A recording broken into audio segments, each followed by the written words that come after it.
નમસ્કાર વિદ્યાર્થી ભાઈઓ અને બહેનો, હું અનિલ સોની, શ્રીમતી વીઆર શાહ સાર્વજનિક હાઈસ્કૂલ પાવીજતપુરના ઉચ્ચતર માધ્યમિક વિભાગનો શિક્ષક છું. આજની આ વૈશ્વિક સમસ્યા કોરોના વાયરસની, જે સમગ્ર ભારતમાં એક જબરજસ્ત કોહરામ મચાઈ રહી છે, એવા સંજોગોમાં ભારત સરકાર અને આપણું પ્રશાસન વિભાગ એ લોકડાઉનના ભાગરૂપે સમગ્ર ભારતના તમામ નાગરિકોને ઘરે રહો અને સુરક્ષિત રહો એવા મંત્રથી જ્યારે સમગ્ર ભારત પોતાના ઘરમાં બેસી રહ્યું છે, ત્યારે ગુજરાત રાજ્યના શિક્ષણ વિભાગના શિક્ષણ તજજ્ઞો દ્વારા આજના ઘરે બેઠેલા વિદ્યાર્થીઓ માટે ખૂબ ચિંતિત છે અને આ વિદ્યાર્થીઓ ઘરે બેસીને પણ બોર્ડની પરીક્ષાના જુદા જુદા વિષયોનું જુદું જુદું જ્ઞાન પ્રાપ્ત કરે એવા હેતુથી દરેક શાળાના શિક્ષકોને સોશિયલ મીડિયાના માધ્યમથી, આજની ટેકનોલોજીના માધ્યમથી અને ઓનલાઈન શિક્ષણના માધ્યમથી ઘરે બેઠેલા વિદ્યાર્થીઓને પોતાના વિષયોનું વિષય વસ્તુનું એક ચોક્કસ જ્ઞાન મળે અને એ સતત પુનરાવર્તિત રહે એવા ભાગરૂપે આજે હું આપણી સમક્ષ ધોરણ 12 તત્વજ્ઞાન વિષયના પ્રથમ પ્રકરણનું હું વિષય વસ્તુ સમજાવવા જઈ રહ્યો છું. વિદ્યાર્થી મિત્રો, ધોરણ 11 અને 12માં આપણે સૌ તત્વજ્ઞાન વિષયથી પરિચિત છીએ. ધોરણ 11 અને 12મા ધોરણમાં તત્વજ્ઞાન બે વિભાગોમાં વિભાજિત થયેલું છે. એક તર્કશાસ્ત્ર અને બીજું તત્વજ્ઞાન. તર્કશાસ્ત્રના બે વિભાગો છે, એક પરંપરાગત તર્કશાસ્ત્ર અને બીજું આધુનિક તર્કશાસ્ત્ર. પરંપરાગત તર્કશાસ્ત્ર આપણે 11મા ધોરણમાં શીખી ગયા છે. 12મા ધોરણમાં માત્ર ને માત્ર આપણે આધુનિક તર્કશાસ્ત્રનો અભ્યાસ કરવાનો છે. આધુનિક તર્કશાસ્ત્ર ને બીજા શબ્દોમાં આપણે પ્રાતિક તર્કશાસ્ત્ર કહીએ છીએ. મિત્રો, આપણા તર્કશાસ્ત્રનો પિતા એરિસ્ટોટલ છે. એકચ્યુઅલમાં એ ગણિતશાસ્ત્રી છે, પણ એ તર્કશાસ્ત્રના વિષયને ગણિતિક ભાષામાં, સાંકેતિક ભાષામાં, પ્રતીકોના માધ્યમથી તર્કશાસ્ત્રને સરળતાથી વિદ્યાર્થીઓને અને વિચારણાઓને એક સંદિગ્ધતાનું નિવારણ કરીને એક સરસ મજાનું પ્રાતિક તર્કશાસ્ત્ર બનાવ્યું છે. મિત્રો, આ પ્રાતિક તર્કશાસ્ત્રમાં 11મા ધોરણમાં આપણે જુદા જુદા પ્રતીકોનો અભ્યાસ કરી ચૂક્યા છીએ. પ્રાતિક તર્કશાસ્ત્રમાં પ્રતીકોની દ્રષ્ટિએ જો જોવા જઈએ તો સૌથી પહેલું પ્રતીક છે વિધાનો. મિત્રો, વિધાનની એક સુંદર વ્યાખ્યા છે. કશાકના માટે કશીક માહિતી આપતું કથન એટલે વિધાન, જે આપણે 11મા ધોરણમાં શીખી ગયા છે. મિત્રો, આ વ્યાખ્યાને આપણે જો અર્થઘટનની રીતે જોવા જઈએ તો દાખલા તરીકે અનિલભાઈ શિક્ષક છે, તો કશાકના માટે એટલે અનિલભાઈ માટે શિક્ષક છે, ધેટ મીન્સ કે એમની માહિતી આપી છે. કશાકના વિશે કશીક માહિતી આપતું કથન એટલે વિધાન. તો પ્રાતિક તર્કશાસ્ત્રમાં સૌથી પહેલું વપરાતું પ્રતીક છે વિધાન. તર્કશાસ્ત્રને બીજા શબ્દોમાં એમ પણ કહેવાય છે કે ભાષા દ્વારા વ્યક્ત થયેલી વિચારણાનું શાસ્ત્ર એટલે તર્કશાસ્ત્ર. ભાષાઓ ઘણી બધી છે અને આ તમામ ભાષાઓની સંદિગ્ધતાનું નિવારણ કરવા માટે કદાચ એરિસ્ટોટલે પ્રાતિક તર્કશાસ્ત્રનો ઉદ્ભવ કર્યો છે. તો પ્રાતિક તર્કશાસ્ત્રમાં વિધાનોની વાત કરતા જઈએ છે ત્યારે એમ કહી શકીએ કે તર્કશાસ્ત્ર એ દલીલોનો અભ્યાસ કરે છે. દલીલો વિધાનોની બનેલી છે. હવે મૂળ વાત પર આવીએ છીએ કે વિધાનો ત્રણ સ્વરૂપના છે. એક સાદું વિધાન, બીજું સંયુક્ત વિધાન અને ત્રીજું જટિલ સંયુક્ત વિધાન.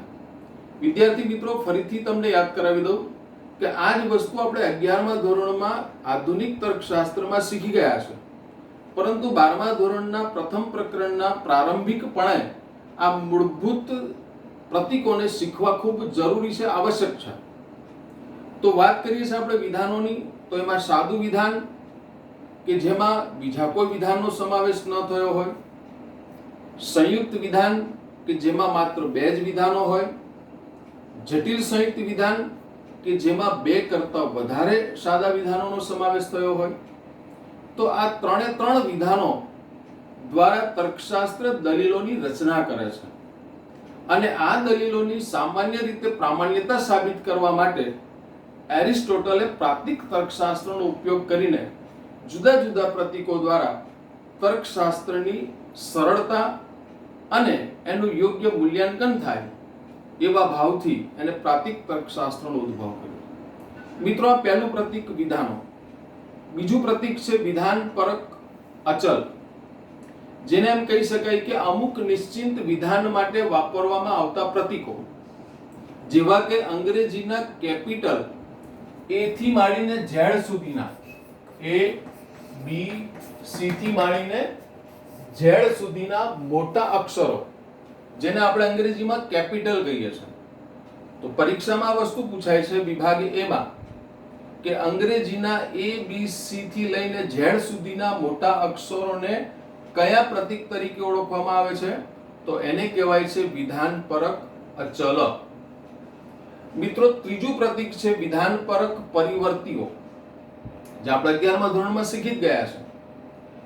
વિધાનપરક પરિવર્તી એટલે જેના સ્થાને કોઈ પણ વિધાન મૂકી શકાય એવા અંગ્રેજીના કેપિટલ ન હોય તેવા એ બી સી થી લઈને ઝેડ સુધીના નાના યાને કે સ્મોલ અક્ષરોને વિધાનપરક પરિવર્તીઓ તરીકે ઓળખવામાં આવે છે. આ એનું ત્રીજું પ્રતીક છે. ફરીથી યાદ કરાવી દઉં. પહેલું પ્રતીક વિધાનો, સાદું વિધાન, સંયુક્ત વિધાન અને જટિલ સંયુક્ત વિધાન. બીજું પ્રતીક છે વિધાનપરક અચલો, અમુક નિશ્ચિત વિધાન માટે વાપરવામાં આવતા પ્રતીકો. અને ત્રીજું છે વિધાનપરક પરિવર્તીઓ, કે જેના સ્થાને કોઈ પણ વિધાન મૂકી શકાય તેવા અંગ્રેજીના સ્મોલ એ થી માંડીને ઝેડ સુધીના. ચોથું પ્રતીક છે જેને પ્રાતિક તર્કશાસ્ત્રના મૂળભૂત પ્રતીકો કહીએ છીએ, જેને કહેવાય છે તાર્કિક કારકો. વિદ્યાર્થી મિત્રો, 5 તાર્કિક કારકો છે. એક,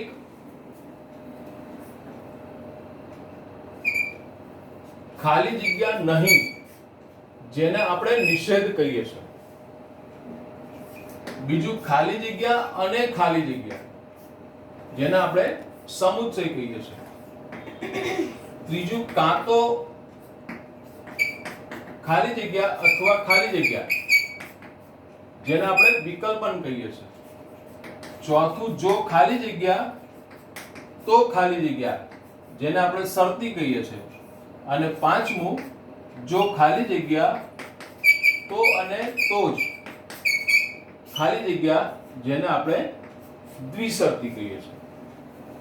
ફરીથી, તર્કશાસ્ત્રના મૂળભૂત 5 તાર્કિક કારકો છે: નિષેધ, સમુચ્ચય, વિકલ્પન, શરતી અને દ્વિશર્તી. આ 5 તાર્કિક કારકોમાં પ્રથમ તાર્કિક કારક આ નિષેધ, જેને આપણે એકમુખી કારક કહીએ છીએ. એ સિવાયના આ 4 તાર્કિક કારકો, જેને આપણે દ્વિમુખી કહીએ છીએ. એટલે 5 તાર્કિક કારકોને 2 વિભાગમાં વિભાજિત કરીએ છીએ. એક, પહેલું કારક નિષેધ, જેને આપણે એકમુખી કારક કહીએ છીએ, અને એ સિવાયના સમુચ્ચય, વિકલ્પન, શરતી અને દ્વિશર્તી, જેને આપણે દ્વિમુખી કારકો કહીએ છીએ.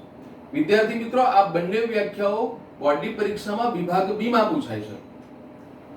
એકમુખી કારક કોને કહેવાય? તો ફરીથી એકવાર યાદ રાખજો કે એકમુખી કારક એટલે જે વિધાનનું ક્ષેત્ર માત્ર તેની જમણી બાજુ આવેલા વિધાનોને લાગુ પડે તેવા તાર્કિક કારકને એકમુખી કારક કહીએ છીએ. ફરીથી, જે કારકનું ક્ષેત્ર માત્ર કરે તો એકમુખી કારક એટલે જે કારકનું ક્ષેત્ર માત્ર તેની જમણી બાજુ આવેલા વિધાનોને લાગુ પડે. દાખલા તરીકે, નિષેધ એ, તો આ નિષેધ માત્ર જમણી બાજુ આવેલા વિધાનોને લાગુ પડે છે. જમણી બાજુ વિધાન એ છે. એ સિવાય દ્વિમુખી કારક કોને કહેવાય? આ એકમુખીની વાત થઈ, હવે દ્વિમુખીની વાત. દ્વિમુખી કારક એટલે એવું કારક જે કારકનું ક્ષેત્ર તેની ડાબી બાજુ અને જમણી બાજુ આ બંને વિધાનોને લાગુ પડે તેવા કારકને આપણે દ્વિમુખી કારક કહીએ છીએ. ફરીથી, જે કારકનું ક્ષેત્ર માત્ર તેની જમણી બાજુ અને ડાબી બાજુ આ બંને વિધાનોને લાગુ પડે તેવા કારકને આપણે દ્વિમુખી કારક કહીએ છીએ. દાખલા તરીકે A સમુચ્ચય B, તો સમુચ્ચય દ્વિમુખી કારક છે. ડાબી બાજુ અને જમણી બાજુ બંને વિધાનોને લાગુ પડે છે. ફરીથી બંને કારકો વચ્ચેનો ડિફરન્સ જોઈ લો. નિષેધ એકમુખી કારક છે કારણ કે જમણી બાજુ આવેલા વિધાનોને લાગુ પડે છે, ડાબી બાજુના વિધાનોને એકમુખી કારક લાગુ પડતું નથી. દ્વિમુખી એ બંને બાજુને લાગુ પડે છે, ડાબી બાજુ અને જમણી બાજુ બંને આવેલા વિધાનોને લાગુ પડે છે. એટલે સમુચ્ચય, વિકલ્પન, શરતી અને દ્વિશરતી આ ચારે ચાર તાર્કિક કારકો એ દ્વિમુખી કારકો છે. મિત્રો, આ પાંચે પાંચ તાર્કિક કારકોની એક વિશિષ્ટ લાક્ષણિકતા છે. પહેલી લાક્ષણિકતા એ છે કે પાંચે પાંચ તાર્કિક કારકો એ વિધાનોને જોડવાનું કામ કરે છે. ફરીથી ધ્યાન રાખજો, પાંચે પાંચ તાર્કિક કારકો એ વિધાનોને જોડવાનું કામ કરે છે. ચાહે સાદું વિધાન હોય, સંયુક્ત વિધાન હોય કે જટિલ સંયુક્ત વિધાન હોય, એ તમામ વિધાનોને જોડવાનું કામ આ મૂળભૂત તાર્કિક કારકોનું છે. બીજી લાક્ષણિકતા એ છે કે પાંચે પાંચ તાર્કિક કારકો એ વિધાનોને જોડ્યા પછી એક નવા વિધાનની રચના કરે છે. આ બીજી લાક્ષણિકતા. ત્રીજી લાક્ષણિકતા મોસ્ટ ઇમ્પોર્ટન્ટ છે. ત્રીજી લાક્ષણિકતા એ છે કે પાંચે પાંચ તાર્કિક કારકો એ સત્યતા ફલનલક્ષી કારકો છે. બોર્ડની પરીક્ષામાં સવાલ પૂછાય છે કે સત્યતા ફલનલક્ષી કારક એટલે શું? તો એ વ્યાખ્યા આપણે પછીથી લઈએ છીએ, પણ અત્યારે પ્રારંભિક રીતે હું કહેવા માંગુ છું કે આ ચારે ચાર તાર્કિક કારકો એ સત્યતા ફલનલક્ષી કારકો છે. એટલા માટે કે આ પાંચે પાંચ તાર્કિક કારકો સત્યતા કોઠામાં જ્યારે એનું મૂલ્ય સમજાવવાનું થાય છે ત્યારે એના ઘટકરૂપ વિધાનોના આધારે આ પાંચે પાંચ તાર્કિક કારકોના આધારે નક્કી થાય છે. ફરીથી ધ્યાન રાખજો, સત્યતા ફલનલક્ષી કારક એટલે કે પાંચે પાંચ તાર્કિક કારકો એ ઘટકરૂપ વિધાનોના આધારે એના સત્યતા મૂલ્યો નક્કી કરે છે.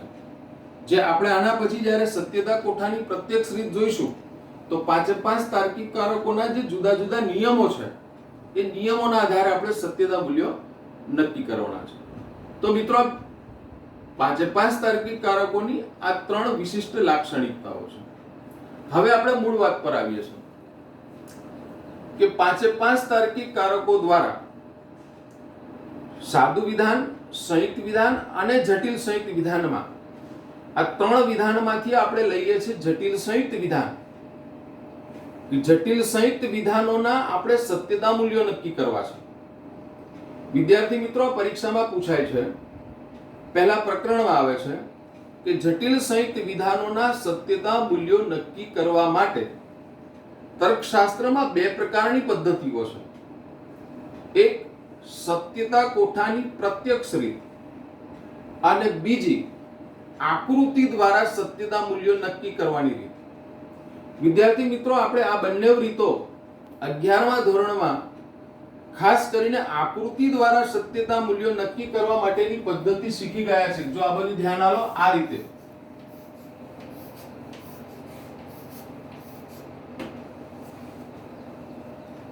હવે 12મા ધોરણમાં આપણે આકૃતિ દ્વારા સત્યતા મૂલ્યો નક્કી કરવાના નથી.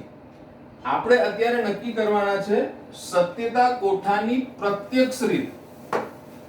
હવે સવાલ એ છે કે સત્યતા કોઠો કોને કહેવાય, જે આપણે 11મા ધોરણમાં શીખી ગયા છે. સત્યતા કોઠો એટલે આ રીતે એની રચના હોય છે, આને કહેવાય સત્યતા કોઠો. આ સત્યતા કોઠામાં આપણને બે વસ્તુ નજરે પડે છે. એક એની ઊભી લીટી અને બીજી એની આડી લીટી. ઊભી લીટીને આપણે સ્તંભ કહીએ છીએ અને આડી લીટીને આપણે હરોળ કહીએ છીએ. ફરીથી, સત્યતા કોઠામાં બે વસ્તુ અગત્યનું છે. એક સ્તંભ યાને ઊભી લીટી, બીજી હરોળ યાને આડી લીટી. ત્રીજું મહત્વનું છે સત્યતા મૂલ્યો.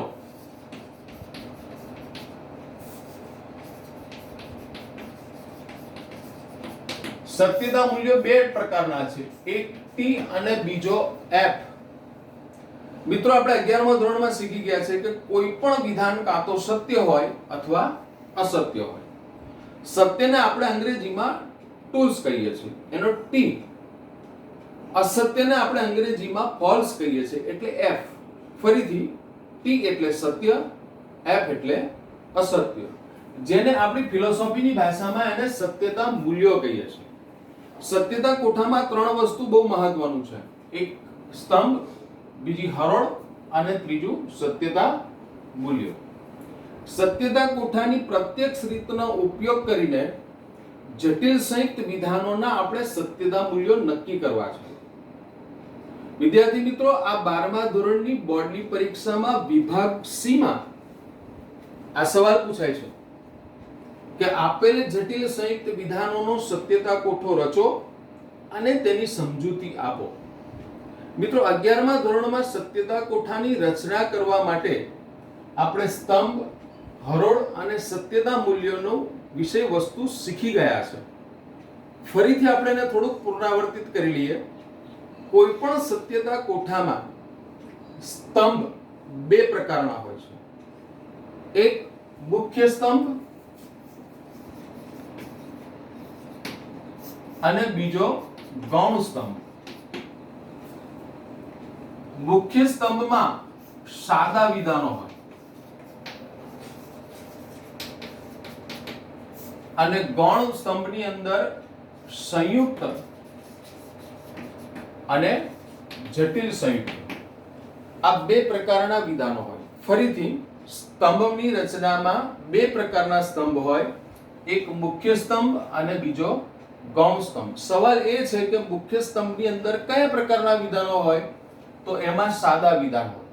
દાખલા તરીકે જટિલ સંયુક્ત વિધાન આપણી પાસે આવું છે કે એ શરતી બી સમુચ્ચય નિષેધ સી, આવું વિધાન છે. તો આ જટિલ સંયુક્ત વિધાનની અંદર મુખ્ય વિધાનો કેટલા છે? એ, બી અને સી, ત્રણ વિધાન છે. એટલે આ ત્રણે ત્રણ સાદા વિધાનો એ કયા વિધાનમાં આવશે? મુખ્ય સ્તંભમાં. હવે સવાલ ગૌણ સ્તંભમાં. ગૌણ સ્તંભમાં બે પ્રકારના વિધાનો હોય, સંયુક્ત અને જટિલ સંયુક્ત. દાખલા તરીકે આપણે આ જટિલ સંયુક્ત વિધાનમાં જોવા જઈએ તો સૌથી પહેલું વિધાન કયું લેવાનું? નિષેધ સી. આ સંયુક્ત વિધાન છે. કેમ એને સંયુક્ત વિધાન કહીએ છીએ? કારણ કે જેમાં એક તાર્કિક કારકનો સમાવેશ થયો છે. તો નિષેધ સી એ સંયુક્ત વિધાન છે, જેને આપણે ગૌણ સ્તંભમાં લેવાનું છે. ત્યાર પછી એ શરતી બી ને લેવાનું છે, એ સંયુક્ત વિધાનમાં આવશે. તો ગૌણ સ્તંભની અંદર બે સ્તંભ થયા, નિષેધ સી, એ શરતી બી.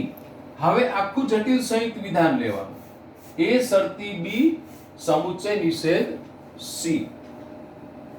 એ શરતી બી સમુચ્ચય નિષેધ સી જટિલ સંયુક્ત વિધાનને સત્યતા કોઠામાં લઈ જઈએ ત્યારે મુખ્ય સ્તંભમાં ત્રણ વિધાન જશે, એ, બી અને સી. ગૌણ સ્તંભની અંદર બે સંયુક્ત વિધાન, નિષેધ સી, એ શરતી બી, અને ત્રીજો સ્તંભ થશે જટિલ સંયુક્ત વિધાન, એટલે એ શરતી બી સમુચ્ચય નિષેધ સી. આ વાત થઈ આપણી સ્તંભની. હવે વાત છે હરોળની. વિદ્યાર્થી મિત્રો, આ પણ આપણે 11મા ધોરણમાં શીખી ગયા છે કે આપણા જટિલ સંયુક્ત વિધાનમાં મુખ્ય વિધાનો કેટલા છે એના આધારે હરોળની રચના થાય છે. દાખલા તરીકે જટિલ સંયુક્ત વિધાનમાં મુખ્ય વિધાન એક હોય તો એની બે હરોળ થાય. ફરીથી ધ્યાન રાખજો, જટિલ સંયુક્ત વિધાનમાં મુખ્ય વિધાન એક હોય તો એની બે હરોળ થાય. જટિલ સંયુક્ત વિધાનમાં મુખ્ય વિધાન બે હોય તો એની ચાર હરોળ થાય. જટિલ સંયુક્ત વિધાનમાં મુખ્ય વિધાન ત્રણ હોય તો એની આઠ હરોળ થાય. અને જટિલ સંયુક્ત વિધાનમાં મુખ્ય વિધાન ચાર હોય તો એની 16 હરોળ થાય. વિદ્યાર્થી મિત્રો, જટિલ સંયુક્ત વિધાનમાં 4 થી વધારે વિધાનોની સંખ્યા હોતી નથી. એટલે સત્યતા કોઠાની હરોળની રચના કાં બે હોય, ચાર હોય, 8 હોય યા 16 હોય. તો 2 થી લઈને 16 હરોળ સુધીના સત્યતા કોઠાઓ આપણે 12મા ધોરણના મનોયત્નમાં આપણે જોવાના છે, જાણવાના છે અને અનુભવવાના છે. તો આપણો સવાલ એ છે કે જટિલ સંયુક્ત વિધાનોનો સત્યતા મૂલ્ય નક્કી કરી એની સમજૂતી આપો. આવો એક સવાલ બોર્ડની પરીક્ષામાં વિભાગ સી માં પૂછાય છે. એટલે આપણે સત્યતા કોઠાની રચના કરવાની અને રચના કર્યા પછી એની આપણે સમજૂતી આપવાની છે. તો મિત્રો હવે આપણે જઈશું સત્યતા કોઠામાં જટિલ સંયુક્ત વિધાનોનું સત્યતા મૂલ્ય નક્કી કરી એની સમજૂતી આપણે આપીશું. બહુ સાદો, સરળ અને સમજી શકાય એવો સવાલ છે. દાખલા તરીકે આપણી પાસે એક વિધાન આવું છે, એ દ્વિશર્તી નિષેધ એ. આ વિધાન છે. આ જટિલ સંયુક્ત વિધાન છે. ફરીથી યાદ કરાવું, કેમ જટિલ સંયુક્ત વિધાન છે? કારણ કે આમાં એક કરતા વધારે તાર્કિક કારકો છે, દ્વિશર્તી અને નિષેધ. સવાલ એ છે કે જટિલ સંયુક્ત વિધાનમાં બે કારકમાંથી મુખ્ય કારક કયું? તો આનું મુખ્ય કારક છે દ્વિશર્તી, નિષેધ નહીં. ધ્યાન રાખજો, દ્વિશર્તી એટલા માટે છે કે ડાબી બાજુ અને જમણી બાજુ આવેલા વિધાનોને લાગુ પડે છે, જ્યારે નિષેધ એ માત્ર એને લાગુ પડે છે. આ એને લાગુ પડતું નથી, એટલે દ્વિશર્તી સર્વોપરી કારક છે. એટલે આખા જટિલ સંયુક્ત વિધાનને આપણે દ્વિશર્તી વિધાન કહીશું. હવે આ જટિલ સંયુક્ત વિધાનને આપણે સત્યતા કોઠામાં લઈ જવું છે. તો સૌથી પહેલા 3 નિયમ યાદ રાખવાના: સ્તંભ, હરોળ અને સત્યતા મૂલ્યો. તો આમાં આપણે સ્તંભની રચના કરવા જઈશું. તો તમને મેં કીધું કે મુખ્ય સ્તંભ અને ગૌણ સ્તંભ. તો મુખ્ય સ્તંભમાં સૌથી પહેલા વિધાનની સ્તંભની અંદર શું આવશે? એ. કેમ? તો કે સાદું વિધાન છે. હવે બીજું કોઈ સાદું વિધાન આપણા જટિલ સંયુક્ત વિધાનમાં દેખાતું નથી, એટલે બીજા સ્તંભની અંદર આપણે લઈ જઈશું ગૌણ સ્તંભ, જેને લઈશું નિષેધ એ. આ નિષેધ એ. ત્રીજા સ્તંભની અંદર હવે આખું વિધાન લઈ જઈશું એ દ્વિશર્તી નિષેધ એ. ફરીથી જુઓ, પહેલો સ્તંભ છે એ આપણો મુખ્ય સ્તંભ છે અને બાકીના બે જે સ્તંભ છે એ આપણા ગૌણ સ્તંભ છે. મુખ્ય સ્તંભમાં એ, ગૌણ સ્તંભમાં નિષેધે, ત્રીજા ગૌણ સ્તંભની અંદર એ દ્વિશર્તી નિષેધે, જ્યાં આપણું જટિલ સંયુક્ત વિધાન છે. મિત્રો, આ થઈ સ્તંભની રચના. હવે આપણે એની હરોળ નક્કી કરવાની છે. તો આખા જટિલ સંયુક્ત વિધાનમાં માત્ર એક જ વિધાન છે. જુઓ, માત્ર એક, એ, ઓન્લી વન. એક વિધાન હોય તો કેટલી હરોળ થાય? 2. તો આપણે 2 હરોળ લેવાની છે. સ્તંભ થશે 3. 3 સ્તંભ, 2 હરોળને લઈને આપણે હવે સત્યતા કોઠાની રચના કરીશું. આ બાજુ ધ્યાન આપજો બધા મિત્રો. આ સત્યતા કોઠો, એમાં સૌથી પહેલા આપણે મુખ્ય સ્તંભ,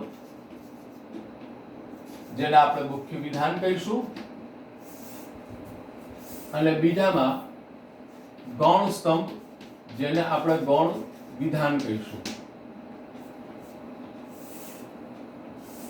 મિત્રો, આપણા સત્યતા કોઠામાં મુખ્ય વિધાન આપણી પાસે કયું છે? એ, જેને આપણે 1 નંબર આપીશું. એ. અને ગૌણ આપણી પાસે 2 વિધાનો છે, એક નિષેધ એ અને બીજું છે એ દ્વિશર્તી નિષેધ એ. આ સ્તંભની રચના થઈ ગઈ. મુખ્ય વિધાન પહેલામાં એ, જોઈ લો ઉપર, બીજામાં નિષેધ એ, ત્રીજામાં આખું જટિલ સંયુક્ત વિધાન એ દ્વિશર્તી નિષેધ એ. આ સ્તંભની રચના થઈ ગયા પછી આપણે એને લઈ જઈશું હવે હરોળમાં. મુખ્ય વિધાન 1 છે એટલે એની હરોળ 2 થશે, 1 અને 2. આ 2 હરોળ નક્કી થઈ ગઈ. અહીંયા એક ત્રીજી વધારાની હરોળ એટલા માટે આપવાની છે કે અહીંયા આપણે જે 4 સત્યતા મૂલ્યો નક્કી કરીશું એનું આપણે અહીંયા દર્શાવવાનું છે કે આ આપણે સત્યતા મૂલ્યો કેવી રીતે સાબિત કર્યા. મિત્રો એક વિધાન હોય તો સત્યતા મૂલ્યોમાં આપણે 11મા ધોરણમાં આ વસ્તુ શીખી ગયા છે. ફરીથી આપણે એને પુનરાવર્તિત કરીએ છીએ કે વિધાન 1 હોય, 2 હરોળ હોય તો પહેલા સ્તંભની અંદર t આવે, બીજા સ્તંભમાં f આવે. આ એનો ચોક્કસ નિયમ છે. બીજા સ્તંભની અંદર સંયુક્ત વિધાન છે જેને નિષેધ એ કહીએ છીએ. મિત્રો અહીંયા આપણે બે સત્યતા મૂલ્યો નક્કી કરવા છે. તો આ બે કોના આધારે આપણે નક્કી કરીશું? તો આપણા વિધાનની અંદર તાર્કિક કારક કયું છે? તો કે નિષેધ. તો આ નિષેધનો નિયમ લગાવવાનો છે આપણે મુખ્ય વિધાન એ માં. એટલે મુખ્ય વિધાન એ ક્યાં છે? તો કે પહેલા નંબરમાં. એટલે આપણે અહીં લખવાનું છે કે 1 નંબરમાં એ છે જેના આ બે સત્યતા મૂલ્યોમાં નિષેધનો નિયમનો ઉપયોગ કરીને આ બે સત્યતા મૂલ્યો નક્કી કરવાના છે. હવે મૂળ વાત પર આવીએ કે નિષેધનો નિયમ શું છે. આપણે 11મા ધોરણમાં શીખી ગયા છે કે મૂળ વિધાન સત્ય હોય તો તેનો નિષેધ અસત્ય, મૂળ વિધાન અસત્ય હોય તો તેનો નિષેધ સત્ય. મિત્રો આને આપણે સંક્ષિપ્તમાં યાને કે ટૂંકમાં જો જોવા જઈએ તો આ મેથડ બરાબર શીખી જજો કે નિષેધમાં આટલું યાદ રાખો કે t હોય એનું f થાય, f હોય એનું t થાય. t યાને સત્ય, f યાને અસત્ય. મૂળ વિધાન સત્ય હોય તો તેનો નિષેધ અસત્ય, મૂળ વિધાન અસત્ય હોય તો તેનો નિષેધ સત્ય. આપણે બીજા નંબરની સ્તંભમાં આ નિષેધના નિયમને આપણે પહેલા સ્તંભની અંદર ઉપયોગ કરવાનો છે.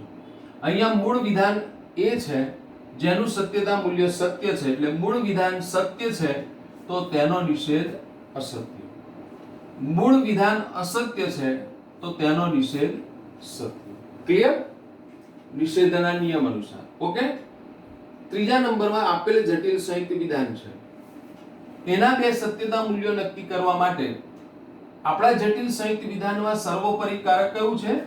દ્વિશરતી. તો દ્વિશરતીના ડાબી બાજુ એ છે, જમણી બાજુ નિષેધ એ છે. તો એ કયા નંબરમાં છે? 1 નંબરમાં. એટલે અહીં આપણે લખવાનું 1 નંબર.